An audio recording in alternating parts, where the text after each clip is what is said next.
চারটি রেল স্টেশনে নেই টিকিট কাউন্টার। রেল কর্তৃপক্ষের গাফিলতির কারণে কবে নাগাদ এই চার রেল স্টেশনে কাউন্টার তৈরি হবে তার কোনো ঠিক ঠিকানা নেই। তাছাড়া এই রেল স্টেশনগুলোতে নিরাপত্তা ব্যবস্থার দেখে রেল পুলিশের নজর নেই বলে স্টেশনগুলো চলে গেছে নিকুটুম্বদের দখলে।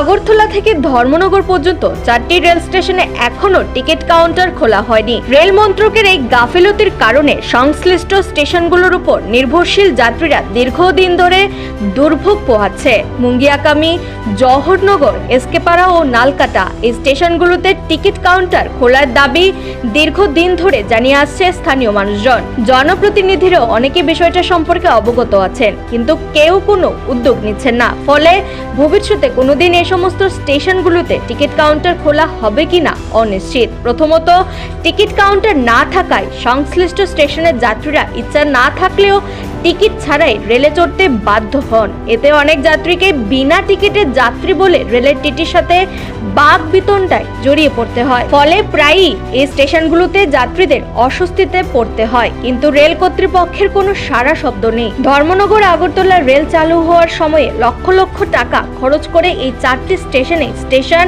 বিল্ডিং নির্মাণ করা হয়েছে, কিন্তু স্টেশন চালু না হওয়ায় নলকাটা এবং এসকে পাড়ার মতো স্টেশন পরিত্যক্ত বাড়িতে পরিণত হয়েছে। সন্ধ্যার অন্ধকার নামলেই নিশিকুটুম্বের দখলে চলে যায় স্টেশনগুলো, অথচ বিশাল সংখ্যক যাত্রীরা এসব স্টেশনগুলোর উপর নির্ভরশীল। রেল কর্তৃপক্ষের ভূমিকায় তারা অসন্তুষ্ট।